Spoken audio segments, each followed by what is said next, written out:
Hello. ए जी हमरा के एगो गुंडा किडनैप कइले बा, जल्दी से 10 लाख रुपया लेके आई तो। हम कहाँ से 10 लाख रुपया लिए?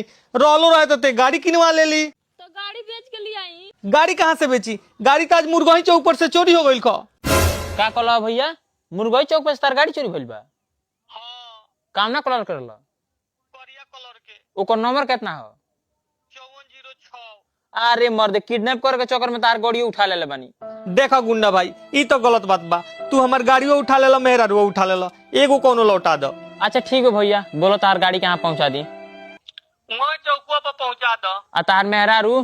हेलो हेलो, सुनाई नहीं खा भैया। गाड़ी कहाँ पहुँचा दी?